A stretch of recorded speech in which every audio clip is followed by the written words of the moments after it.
I now give the floor to His Excellency Mbaye Mohammed, Minister for Foreign Affairs and International Cooperation, responsible for the Arab world, diaspora, the Francophonie, and African integration of the Comoros.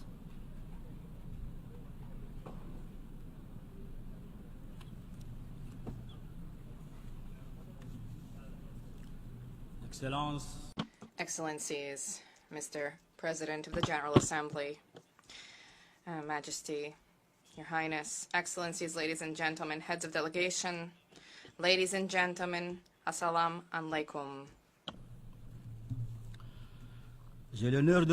It is my honor to convey to you the warm greetings of His Excellency, Mr. Azali Assoumani, President of the Union of the Comoros, as well as his wishes for every success in the conduct of this work, which is of global significance. First and foremost, I wish to convey to the authorities of the United States, on behalf of our delegation, our warm gratitude for the warm welcome from you in New York during our participation during this 79th session of the United Nations General Assembly. I wish to also convey my warm greetings to His Excellency Philemon Yang on his africaine des Comores.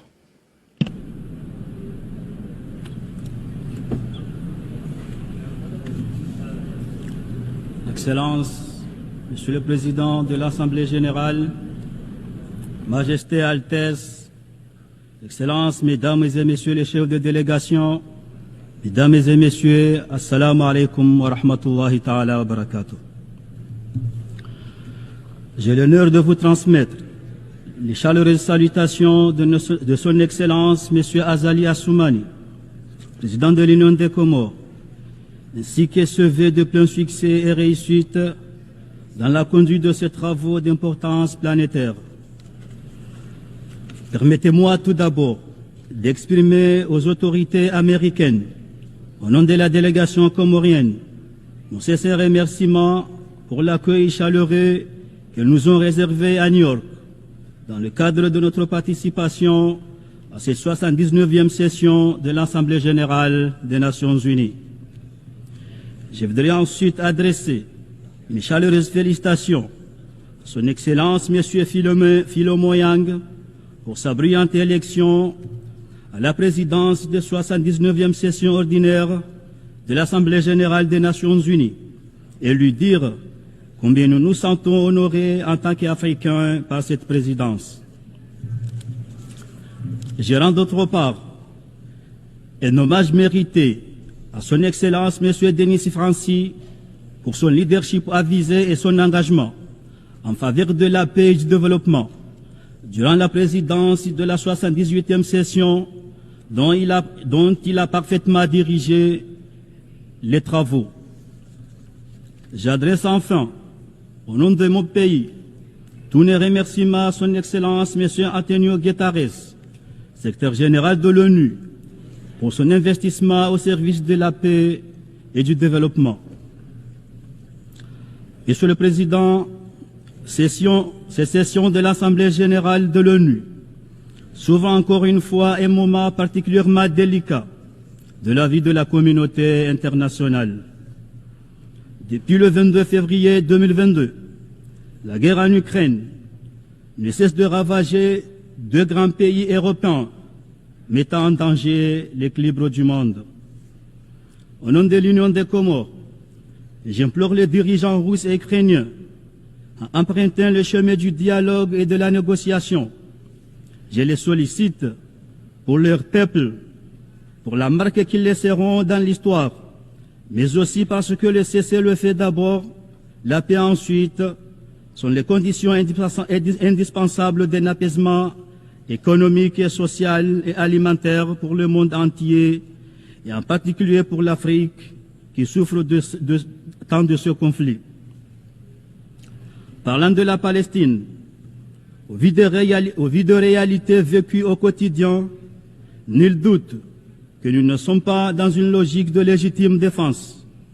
Cette guerre marquée par une disproportion des forces, ciblant en majorité des innocents, n'était autre que génocide perpétré par les forces israéliennes à Gaza et qu'il nous faut condamner et auquel il est urgent de mettre un terme.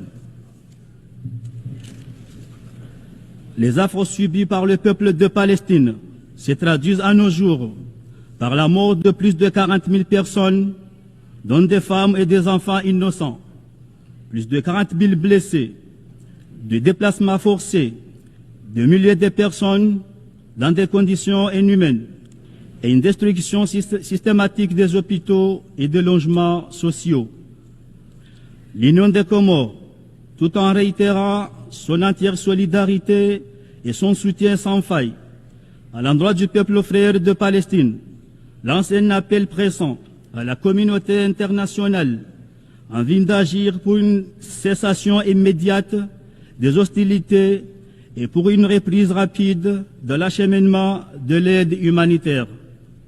Nous appelons aussi à une solution juste et durable, fondée sur le droit international et les résolutions pertinentes des Nations Unies. Nous exhortons en particulier la communauté internationale à œuvrer rapidement en vue de parvenir à une solution à deux États, un État palestinien souverain avec Jérusalem-Est comme capitale et vivant côte à côte en parfaite sécurité avec Israël. Nous saluons l'admission de l'État de Palestine en tant que membre de plein droit de l'ONU à sa participation aux travaux de l'ONU à compte de la présente session.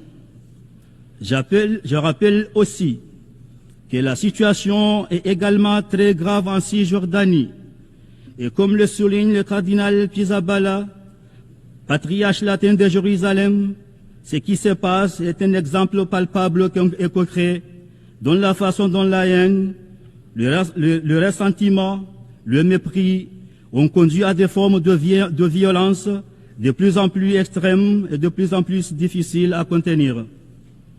La situation au Soudan retient également toute notre attention. Nous appelons les deux parties au conflit à la retenue pour épargner les populations des affres de cette guerre qui, pour des frères, n'a que trop duré. S'agissant du Sahara occidental, l'Union des Comores estime que le plan d'autonomie de ces territoires au sein du royaume charifien, présenté de 2007 par les autorités marocaines, constitue le moyen le plus sûr de parvenir à un règlement durable des conflits anachroniques dont la perpétuation serait contraire aux intérêts même des populations concernées au développement économique de toute la région. Mon pays appelle donc les parties prenantes à y adhérer et enjoint la communauté internationale de leur apporter son soutien. Je voudrais d'autre part souligner que le droit international et l'ouverture au dialogue doivent prévaloir dans l'appréhension des problèmes et surtout politiques. Il en va de même concernant le respect de l'intégrité territoriale des États. Aussi, s'agissant de la question de l'île comorienne de Mayotte, je voudrais rappeler que l'unité comorienne est une réalité fondée sur des données ethno-géographiques, linguistiques, religieuses, économiques, malgré le caractère insulaire du pays. À cela s'ajoute un attachement du pays aux principes sacro-saints du droit international et des résolutions pertinentes des Nations Unies, lesquelles reconnaissent la souveraineté des Comores sur l'île de Mayotte. Ainsi, j'ai saisi l'occasion de ma présence sur cette tribune des Nations Unies, symbole du multilatéralisme par excellence, pour réaffirmer la constance du gouvernement comorien dans sa volonté de respecter le droit et son ouverture au dialogue pour ce différend qui oppose l'Union des Comores à la France, afin de parvenir à une solution juste et durable, capable de préserver les intérêts partagés entre nos deux pays amis.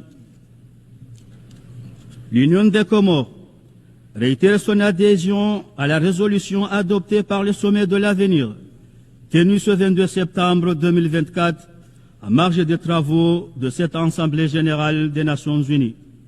Nous plaidons pour une réelle collaboration internationale afin d'établir des lignes directrices permettant d'aboutir à des outils juridiques garantissant le développement et l'utilisation équitable d'une intelligence artificielle propice au développement de la croissance, de la productivité, de la connaissance partout dans le monde. Cette résolution ouvre, entre autres, des perspectives prometteuses dans la prise en compte des problèmes spécifiques des petits États insulaires en développement. Dans ce cadre, la conférence CID 4, qui s'est tenue en mai dernier à Antigua et Barbuda, a marqué elle aussi un nouveau progrès dans cette prise de conscience universelle. C'est aussi parce que nous appelons au strict respect de l'accord de Paris et à un soutien financier et technique conséquent que nous attendons avec beaucoup d'intérêt la prochaine conférence sur le financement du développement prévue en Espagne en 2025. Cette conférence constituera une opportunité pour les États du Sud de plaider pour les réformes des banques et institutions multilatérales de développement et d'obtenir en faveur de nos pays un cadre prévisionnel des ressources durables, accessibles, prévisibles. Pour assurer le succès de cet événement, je souhaite que les pays concernés au premier chef ne tardent pas à se réunir pour travailler ensemble à la formulation de leurs propositions. Monsieur le Président, la paix et la stabilité politique sont les deux piliers essentiels devant soutenir toute action de développement. Aussi, à la suite des élections du 14 janvier 2024, ayant reconduit son Excellence M. Azali Assoumani à la magistrature suprême du pays, celui-ci s'est attelé à poursuivre la noble mission d'accélérer l'émergence des Comores d'ici 2030. L'engagement du chef de l'État pour accélérer l'émergence du pays s'est traduit par la réalisation des projets phares contenus dans le plan Comores émergent et présenté lors de la conférence des partenaires au développement des Comores tenue à Paris en décembre 2019. Le plan Comores émergent dispose également des projets structurants dont le programme de développement de l'économie bleue, secteur préporteur qui constitue l'un des moteurs de la transformation économique et sociale. Conscient du rôle crucial de l'économie bleue et en tenant à relever la particularité des États insulaires, mon pays a organisé à Moroni, en juin 2023, sous la présidence comorienne de l'Union africaine et avec l'appui de certains partenaires, la conférence des ministres sur l'économie bleue et l'action climatique sous le thème « Les États insulaires à l'avant-garde ». Celle-ci a vu la participation de tous les États insulaires et côtiers d'Afrique. La déclaration de Moroni, adoptée à l'issue de cette conférence, détermine entre autres les éléments de la feuille de route à exécuter en vue de la prise en compte de la particularité et de la vulnérabilité de ces États par la communauté internationale. La prochaine conférence sur les océans nous offrira l'occasion de présenter la déclaration de Moroni, dont les engagements convergent avec les objectifs mondiaux en matière de développement durable. Monsieur le Président, le gouvernement comorien accorde une attention particulière à la jeunesse. Plusieurs initiatives sont en cours pour développer l'entrepreneuriat de jeunes, assurer de meilleures opportunités d'emploi dans les divers secteurs et leur faire jouer un rôle de premier plan dans le développement socio-économique du pays. La promulgation de la loi Un jeune, un emploi traduit cette volonté qui l'anime. L'attachement du chef de l'État de l'Union des Comores à l'épanouissement de la jeunesse, mais aussi la confiance qu'il accorde à cette catégorie de la population pour impulser une dynamique nouvelle en tant que force motrice du pays, l'a conduit à nommer, il y a quelques mois, un gouvernement majoritairement formé de jeunes cadres. Il a ainsi pris le pari d'engager avec la jeunesse la transformation du pays pour le renouveau des Comores.